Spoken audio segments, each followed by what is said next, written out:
Hey gamers, this is Liz Davidson from Beyond Solitaire, and I'm here with a Kickstarter preview of Resist. This is a game about playing as the Spanish Maquis that is designed by Trevor Benjamin, Roger Tankersley, and David Thompson. So I was not compensated for this preview, but in the interest of full disclosure, David Thompson is a close personal friend of mine. So if you're concerned about bias, it may be there, but I did enjoy this game and I'm happy to be showing it off to you on an authentic level. So let's have a look. So this game is not fully set up right now. I'm going to talk you through setup. I'm going to talk you through turn structure, and then we might play one more turn for illustrative purposes, just to kind of see how the game works.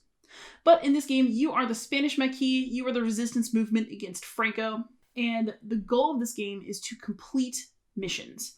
What's really interesting about this game, however, is that there's a bit of a push your luck element to it. You basically stop this game when you decide that you can't complete any more missions and you want to be done. And then you total up the points that you earned on your missions to tell you how well you did. So depending on how well you want to do, you're going to need to aim for certain point thresholds by adding up the points on all the missions that you defeat. However, getting even to a minor victory is surprisingly difficult, so good luck getting all the way to a major victory and changing history. What's kind of interesting about this is that you can either meet one of the point thresholds that would count as a victory and choose to end the game, or you can lose this game in one of three ways. The first way to lose is to fail 2 missions. So you need to do well in these missions, because if you fail 2, you get like 1 mess up, and then after that, no way, you're done. You can lose the game by losing 5 civilians. There are a lot of card effects that will lead to civilian deaths, and you're drawing civilians from this deck up here. And what's interesting is that 1 card does not actually equal 1 civilian. There are some card values that are nobody, although there's a cat on that card, and I'm personally offended on behalf of my cat. And there are also like 3 civilian cards in here. So you need to be careful, because you can't just be crazy with the civilian cards if 5 of them end up in the graveyard. If 5 civilians end up in the graveyard, you lose immediately. And the other way to lose this game is to open up a hand that's full of spies. So you take 5 cards in your hand each turn. There are 3 spies that are currently hidden in our deck, and then there are 3 more that could get added later based on what happens when we play. So there's 6 spies total, and eventually you can end up with a situation where you have a risk of drawing 5 of them and having that clog up your hand and cause you to lose the game. So basically, to win, you hit the point threshold you think you can hit. You're going to have to push your luck if you want to go all the way. Or you can lose by losing civilians, failing missions, or clogging your hand up with spies. Before we actually set up the mission, I want to talk about the hidden deck and the recruit deck. So basically, there are 2 decks of our guys that are marked by the cute hat. And one of them is where we're going to draw our cards, and one of them is potential members who are not with us and are actually really, really hard to recruit. So don't expect to pull too many cards out of here. It's actually quite a challenge. There are 24 cards total that are resistance cards, so you can either just do 12 and 12 randomly and then shuffle 3 spies into here, or you can draft, where you look at 2 at a time and you choose 1 to go into your hidden deck and 1 to go into your recruit deck. So I believe that Mike from One Stop Co-op Shop showed how to draft on his video. I just randomly split these up because I'm just being that way today. So this is the deck we're actually going to be drawing cards from. It has 12 actual members of the Resistance and 3 spies, at least to start with.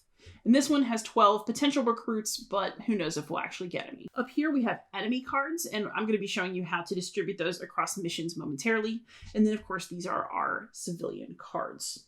These are missions, and I'm going to create the mission deck on camera so you can see how that works. Then we're going to talk about how to play and some of the challenges of playing this game. I like it because I actually think it's quite simple, but also really, really hard. And I think that's a good sweet spot for a solo game. So let's set up the mission deck. There are 3 eras that the missions are spread out across. And so you're going to start with missions from era 1, then 2, then 3. So just to make a neat deck, these are the era 3 cards. I'm going to shuffle them. And per the instructions, I'm supposed to remove 3 mission cards from the 3rd era and put them away. So I don't actually know what missions I have. Same thing with the era 2 mission cards. I'm going to shuffle them, take away 3 cards from this era, and put these away. And then here are era 1 cards.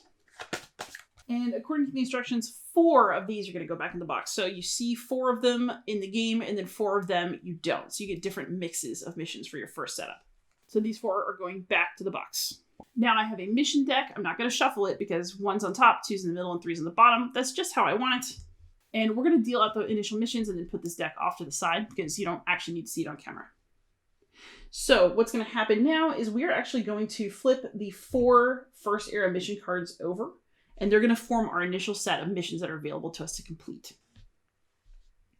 So we'll put out 1, 2, 3, and 4. So we'll put the other missions off to the side for now, but now what is going to happen? We have to finish setup. So each mission card is going to give us crucial information about it. This total right here is how many enemies we're going to put out to try to stop us from completing this mission. The shield here represents how much attack you have to generate in order to defeat the mission itself, which is of course the point. The enemies are in the way, but there are consequences to leaving them alive, which we will discuss. This right here is the victory point count. So if you succeed in your mission, then that is how many points you will get. This mission has a defeat condition, so something happens when you do defeat it. And of course you have era and title information in the middle to help you kind of get into the theme. So now that we've seen that information, what we're going to do is we're going to put the enemy cards out based on what is on the missions. But we will succeed. At least I hope so. All right, so seeing these cards, this is the total of enemies that are going to go out for each of these missions. So when you deal on enemies, you do it face down from the enemy deck. So for this one, we need 4 enemies.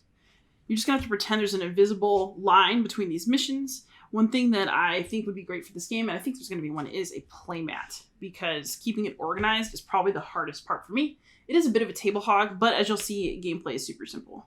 So we got 4 enemies here. We're going to have 5 here. So there's a 5th enemy up there. I don't think there's actually a limit to how many enemies can end up on a mission, but this is just what you start with. Here we have 4. No, this is only 3. Sorry, wrong number. So this is 3, 4, 5, 3, and then 4 again. So those are our enemies set up.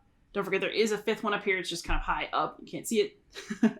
And now we're going to draw our opening hand, which is just going to be 5 of these cards. 1, 2, 3, 4, 5. And setup is complete and we are ready to begin play. Each round of play is divided into 4 phases. The first is plan. The second is attack. The third is aftermath. And the 4th is recover. So I'm going to walk you through all 4 of these. So the first one is called plan. So let's have a look at our Mackey cards to see if there is a good illustration here. So, So Juana here has plan / attack. We're going to talk about her in a moment. So basically, here are our cards. And you're going to see that each of them has 2 halves. This is their hidden side. This is their revealed side. And actually, let's take a moment to talk about that before we talk about turn structure. So let's take a look at Juana, since I noticed that she can do some planning. You'll see here on the left, that is her hidden side and what she can do while remaining hidden. On the right is a slightly more powerful version of Juana, but that is her revealed side. So when I choose to play these cards, if I play them to this side of my play area, I'm going to use the hidden side of the card. If I play them over here, I'm going to use the revealed side of the card. And once one of your Mackey has been revealed, you can no longer just put them back in your deck and keep going. The government knows who they are. So they actually will leave your deck at the end of the round. So one of the reasons spies are so dangerous and why you have to be very, very careful with your resource management is that if you're using these more powerful actions, it's very easy to send your fighters away to the discard pile, which thins your deck, reduces your options, and makes it more likely you're going to get a bunch of spy cards in your hand. At the same time, you kind of need to play your revealed side sometimes because you need to win. And if you're going to consistently succeed at missions, you're going to have to sacrifice some people from this deck. That said, if you're using the hidden side, which I do try to do as much as possible, they go into discard and will eventually make it back into your deck. So when you're doing hidden versus revealed, you have to think about, okay, well, how badly do I need to win this, defeat this enemy, do this thing, versus keep this card for use again in the future. So be careful with your hidden side versus your revealed side. And then beyond that, let's talk about what these cards can do. So here we have Juana. On the left, she only has an attack value of 1 versus if she's revealed it is 2. And she has a plan / attack action. So we can look at the top 3 cards of the hidden deck and discard any of them and put the rest back in any order. Alternatively, if we were going to use her revealed action, we could choose a card from the revealed pile and place it on top of the hidden deck. So I might want to use her later to get a card from the revealed pile after I have given up some other fighters. So I wouldn't want to use this right away because it doesn't give me the best use of her revealed side. So this is going to have to wait. Given that she is plan slash attack, you get to make choices about when to do Juana's action. So here we have Soledad. Her hidden ability, she's got attack of 1 on either side. But if she's hidden, she gets +1 attack value for each revealed Maquis in play. So if you want to get the most out of her, you reveal others because it gives her strength. Then over here, you can actually discard all counter gorillas from a mission. So if you end up with a whole bunch of counter gorillas that you want to get rid of, you might choose to reveal Soledad instead of have her take advantage of the revelation of others. Here we have Nicholas. When he's hidden, he can draw a card from the hidden deck to boost your attack, which is really good. But he only has 1 attack strength himself. However, if you reveal him, he has a massive 4. So, I mean, yeah, don't mess with Nicholas. Here we've got Anastasio. When he's hidden, he's worth no attack, but you can discard 1 enemy from the mission, which is awesome because discarding an enemy is fun and free. And then when he attacks, you can discard an enemy from the mission and he gets some attack power. So I prefer to keep him hidden even though he doesn't help with the attack because you can just keep discarding again and again.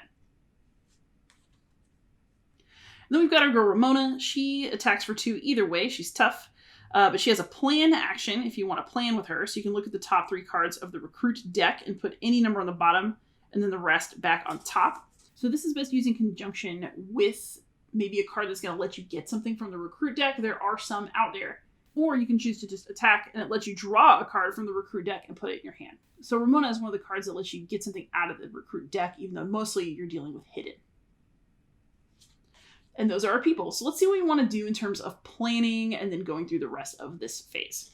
All right, so during the planning phase, we're going to play Maquis that have planning abilities, and we're going to choose our mission. So you have to choose a mission, and then don't forget, if you fail 2 different missions, you lose the game. So choose wisely. So what we might do is actually, yes, let's use Juana's planning ability. So we're going to play her over here on her hidden side. We don't need to do anything with her right now. I prefer to keep people hidden as long as I can. And we're going to look at the top 3 cards of the hidden deck. We're going to discard any of them and then put the rest back in any order. So basically what we might be doing here is looking for spies because it says discard any of them. So we can get the spies into the discard pile potentially. So let's look at our next 3. All right, we don't have any spies. We do have a few other cards. We've got Pilar, Manuel, and Celia. So I know that we don't want Pilar on top because if we use card draw on one of the other cards, she doesn't actually add to the attack. So I don't know if we want to do that. Although I really like her abilities. Manuel has great abilities as well. This is going to be a nice hand coming up. And Celia lets you discard a spy from your hand. I don't actually want to discard any of these, but I'm going to put Celia on the bottom because I definitely want the other 2 first. And then let's just go ahead and use Ramona's planning action because I can and I'm showing you stuff. So with her, I can look at the top 3 cards of the recruit deck and put any number on the bottom and then the rest back on the top in any order. So let's look at the top 3 cards. And basically, I'm just going to look at these and think about it. And then I'll know. So if I want to use her revealed action next time she comes around, I'll be aware of what's on top of this recruit deck so I know what I'm getting if I decide to reveal her and take the card. So let's see. Adela, Benigno, and Marcelino. All right, I like Adela a lot, so I'm going to leave her on top, and I'll just put everybody back on top. So now I know I would get Adela if I reveal Ramona next time.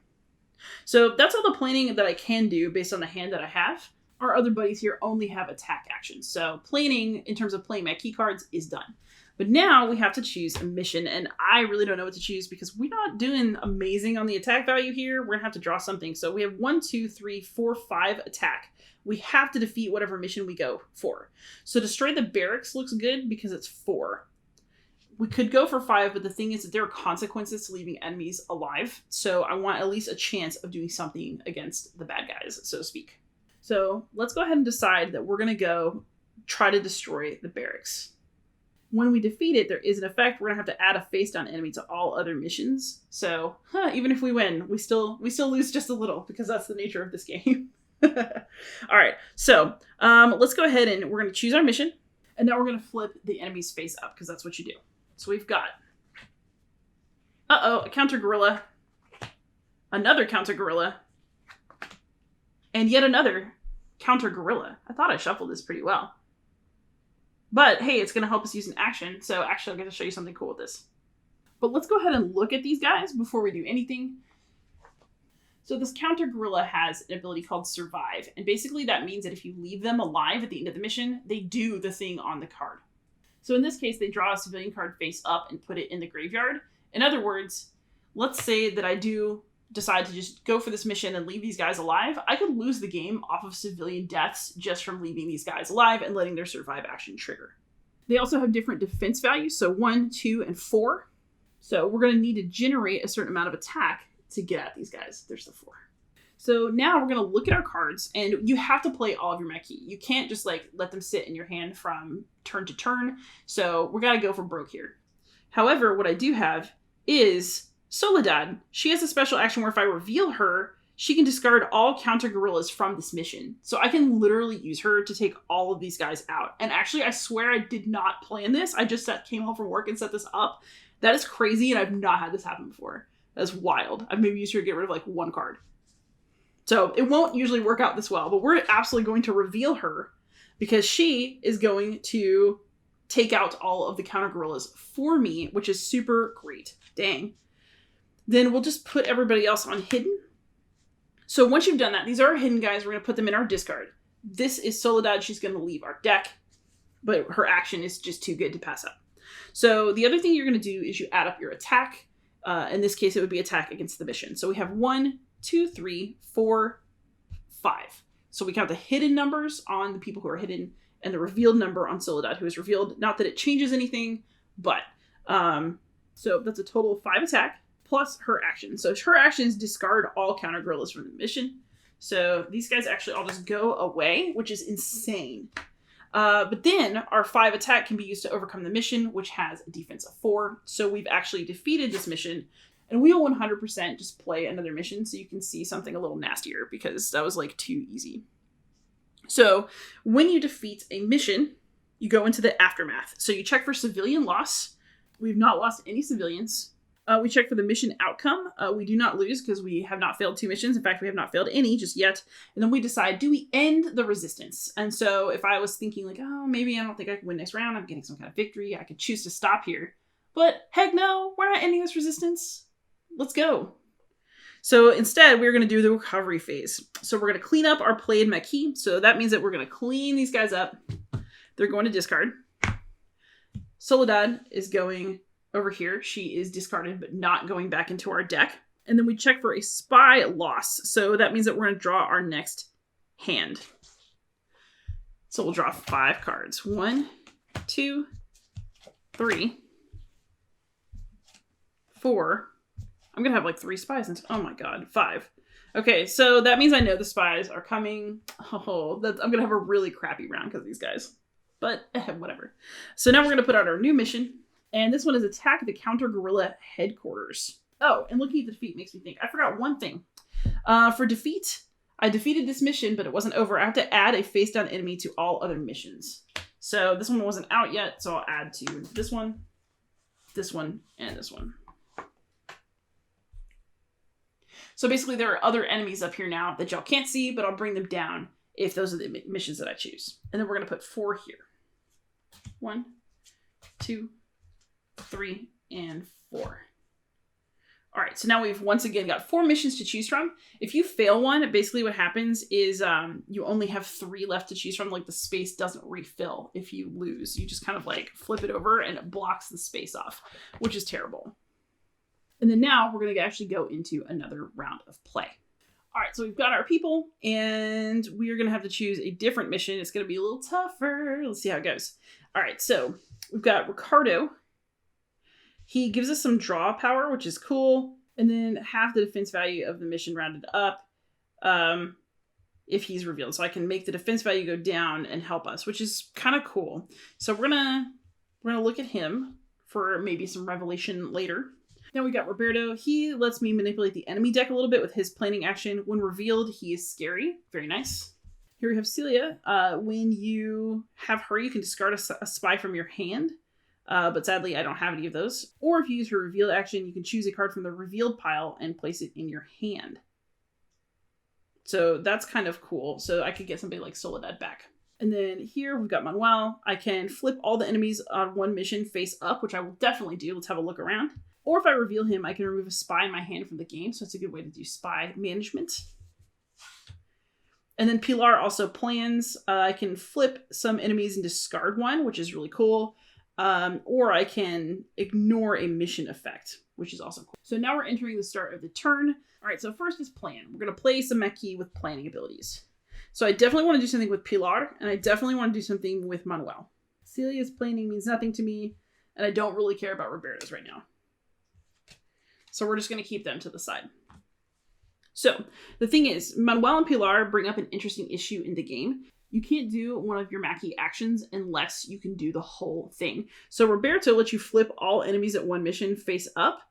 Pilar lets you flip 1 or 2 face down enemies at one mission and then discard one of them. So I can't use Roberto and then use Pilar to discard an enemy on the mission I just looked at. I can either use them on separate missions or I can use Pilar first and then Manuel. So I got to think about it. So I definitely want to use them though. So let's see.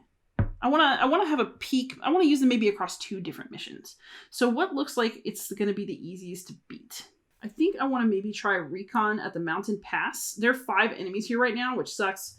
But if I defeat it, I can flip all the enemies at another mission face up.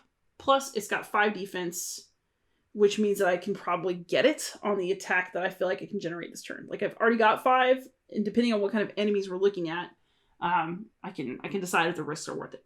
So let's go ahead and use Pilar for that. We're going to flip 2 of them and hope for the best and then just discard 1. So let's just go ahead and do these 2. All right, so we got military. We got a spy master. Okay, so now we can get rid of 1 of these because of Pilar's actions. So it says add a new spy card to the hidden discard pile if he lives. That sucks, but I'm also playing a sample, so maybe I don't care so much. Haha. This one is shuffle all hidden Mackie in play and remove 1 from the game. No, this guy is gone. Absolutely not. Discard. Goodbye. So now I'll move down the other ones that I have. We're down to 4 enemies here instead of the 5 that we had before. So maybe this is the mission that we'll try, and we can hope for the best. Then we can use Manuel to show what's happening at another mission where we can reveal all of the enemies there. I think I'm going to have a spy next time. So maybe I want to do intercept the commanding officer, because if you defeat it, you remove 1 spy in your hand from the game, which is nice. So why don't we flip all of these over using Manuel's planning. So we've got some counter guerrillas, we've got a grunt, an engineer, and a guard.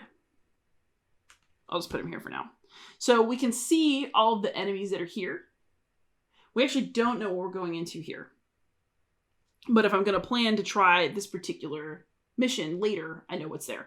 So interesting too is that this also gives us across cards. We have all 3 of the effects that enemies can have. So I'm actually going to sit here and talk about this really quick. So we have defend. When you choose this mission, the defend actions actually trigger before you attack. So this guard makes you defeat him before you can defeat the mission. So you have to get rid of all the guards before you can attack the mission. So if you think, well, I'll just leave some of them alive, whatever, and then you get a bunch of guards, you will fail your mission. Oops. But these defend effects trigger before you get to attack. That's like at the start of the attack phase. The enemy gets to do their defense. Survive is what happens if you leave them alive when you're done.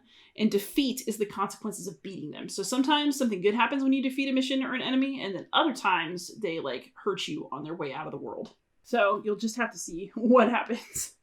And then we're actually going to try to, now that we've done our planning phase, we've seen this, but we're actually going to choose this mission to try to complete. And that could be a huge mistake, but I'll live with it. This is our last turn of the game anyway, so we might as well have something exciting happen. All right, so this is the mission that we're going to choose. Now that we've chosen it, we're going to flip all these cards. Am I going to regret my choices?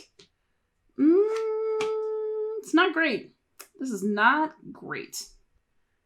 Especially because we have to defeat the guard before we can defeat the mission, and I just don't know if I'm going to be able to generate 3 points here. Like, oh my god. But we're just going to have to see. We're just going to have to see. All right, so we're not off to an amazing start. We have to defeat this mission. There are 5 defense points here, so I have to get 5 attack just to defeat the mission. Meanwhile, this guard requires 3, and I have to beat him before I beat the mission. That's at least 8 I have to generate. And then if I leave these guys alive, that sucks too, because this one adds a new spy to my discard pile. This guy adds a new spy to my discard pile. And this guy makes me shuffle all of my hidden Mackie in play and remove 1 from the game. So this is brutal. Oh man, so like the first mission was really easy. This is a nightmare. So let's see how much attack we can get and like see what we can do. So we do have some options. I could play Ricardo as revealed and have him have the value of the mission. I would have liked to use him for something, bigger, but maybe it's going to be a squeaker and we're going to have to do it. So let's see. We've got Roberto, who is a massive attacker if we just reveal him. So we could just reveal him and generate a lot. Or we've got our girl Celia, who can... Well, I don't want to reveal her. So she's going to go over here and stay hidden because I need her there right now. But that only gives us 2 attack power, and we need... Yeah, a lot more than 2. We need a lot more than 2. We need like 8. So we're going to go ahead and use both of these guys. So we're going to reveal Roberto to generate 4. And we're going to reveal Ricardo to have the value of the mission to make it only 3. And he's got 2 attack power. So now we need 3, 4, 5, 6 to defeat the mission. So we are at 1, 2, 4. That is 6, 8. We've got 8 points to work with, but I had to give up 2 guys from my hidden deck. Oh my goodness. So when you do this kind of attack, you just total up everything you have. It doesn't have to be like, oh, there's 1 that goes off this guy and we can't split. No, you just total it up and then just subtract from the total. So we've got 1, 2, 6, 8. So this is gone and we're going to defeat the mission for 6. And then, can I get anybody else?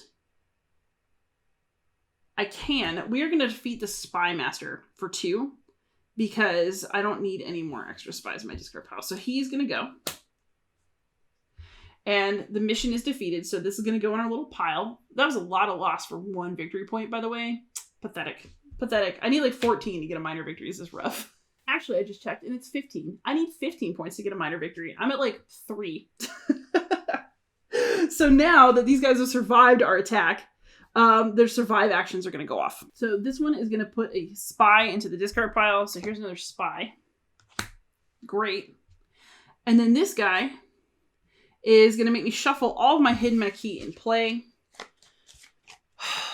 And I have to discard one of them. Well, actually, to remove it entirely from the game, I won't get it back.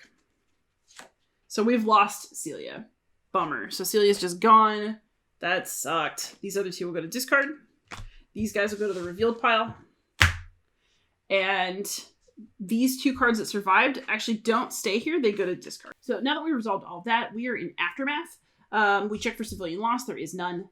Did we defeat the mission? Yes. And this is actually the correct moment to pull out a new mission. I did it a little later last time. So we'll pull a mission out and we'll put our enemies out with it. Excellent. And then we're going to decide whether we want to end the resistance, which of course we don't. We don't want to end the resistance. We can't end the resistance now, although we actually are ending it for the purposes of this video. But in a real game, you should never, never give up. Only total victory. No, I'm kidding. So if we choose to continue, we're going to go back into the recover phase. So I actually should have cleaned up my revealed my key now, but I did it already. Then we'll draw a new hand. 1. Oh gosh. 2. They ended up clustered for 5. So I've got Carlos and Abel, my trusty friends. We're going to have to choose a mission to do. And this would definitely be one that we'd probably lose. So as you can see, spies are super horrible because they really limit what we're capable of. So I can get some cards from the hidden deck if I reveal Carlos, which we would have to do for the next turn. And then I can get a little bit of attack value for that. There's a little bit you could do, but just having 2 guys on hand makes it a lot harder. But we don't have to worry about that because this is the end of our sample. And then now that we've drawn a new hand, we would check for spy loss. If these were all spies, we would lose, but it's a mere 3 spies, so we're merely massively inconvenienced. And that is resist and how it works. As you can see, this is not an easy game. Sometimes you'll get a mission that goes really simply, but then other times you just get brutalized and have to reveal a lot of guys and you lose stuff and there are bad consequences. So getting to 15 points would be quite the challenge, but I think that y'all are up to it. So in the interest of being super real, there are only 2 complaints I have about this game. One is that, as you can tell, I sometimes don't do things in the exact order in the rulebook because I'm like, oh, let me just clean this up as I resolve this. And I'm actually supposed to clean it up later according to the actual rules. There haven't been any negative consequences in my gameplay from that, but I keep doing it after multiple plays. So there's something about the order that's not working for me. So I may just decide I don't care because it hasn't had any negative consequences yet. The other thing is that, as you can see, this is kind of a table hog and it can get messy. So if you are super messy, I would recommend trying to get the playmat. I think there is going to be one. I know that I want it. But other than that, I actually really think this game is great. It is super fun. It is super dramatic. Not being sure what the enemy situation is adds a lot of fun to this. And I overall just find it really, really exciting and difficult, but in all the right ways. So as a solo game, I'm definitely interested in playing this more over time to get to a full review, but my initial feelings about it are quite good. It's a simple game. It's still brutal. The art looks good. And unlike a lot of Kickstarter games, this one's already complete. One of the reasons I like the preview for David Thompson is that he sends me basically finished products, which is something that I like, and to me that bodes well for the future of the game. So if you are interested, I will have the Kickstarter campaign link in the show notes below.